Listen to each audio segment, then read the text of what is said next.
One of my early read was Think and Grow Rich. It was published in 1937. It has sold whopping 80 million copies in more than 8 decades and still in print. It must have something in it, isn't it? Yes, it has. It can make you rich.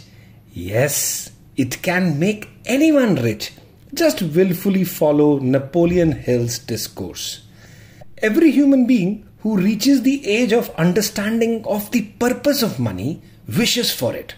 Wishing will not bring riches, but desiring riches with a state of mind that becomes an obsession, then planning definite ways and means to acquire riches and backing those plans with persistence which does not recognize failure will bring riches.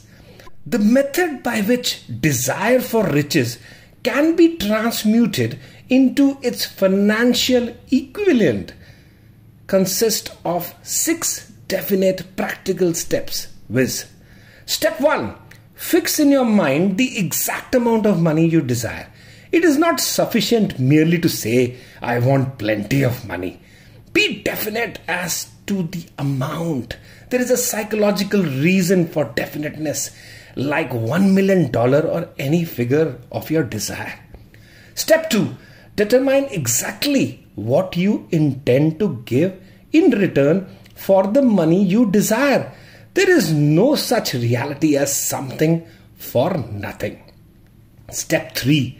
Establish a definite date when you intend to possess the money you desire. Step 4. Create a definite plan for carrying out your desire and begin at once, whether you are ready or not, to put this plan into action. Step 5. Write out a clear, concise statement of the amount of money you intend to acquire. Name the time limit for its acquisition. State what you intend to give in return for the money and describe clearly the plan through which you intend to accumulate it. Step 6. Read your written statement aloud twice daily. Once just before retiring at night and once after arising in the morning. As you read, see and feel and believe yourself already in possession of the money.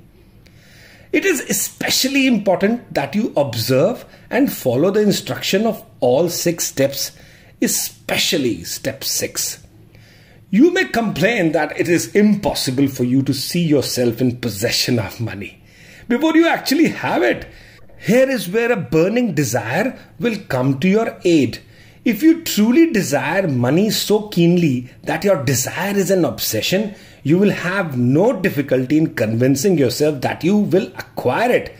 The object is to want money and to become so determined to have it that you convince yourself you will have it.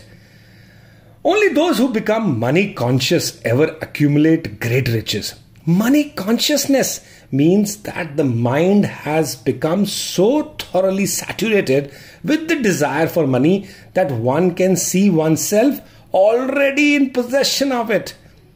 To the uninitiated who had not been schooled in the working principle of the human mind, these instructions may appear impractical. It may be of further help to know that these 6 steps here recommended were carefully scrutinized by the late Thomas Alva Edison, who placed his stamp of approval upon them as being not only the steps essential for accumulation of money, but necessary for the attainment of any definite goal. There is a difference between wishing for a thing and being ready to receive it. No one is ready for a thing until he believes he can acquire it. The state of mind must be belief, not mere hope or wish. Open-mindedness is essential for belief. Closed minds do not inspire faith, courage, and belief. A great poet has correctly stated this universal truth through these lines. I bargained with life for a penny, and life would pay no more. However, I begged at evening when I counted my scanty store. For life is just employer.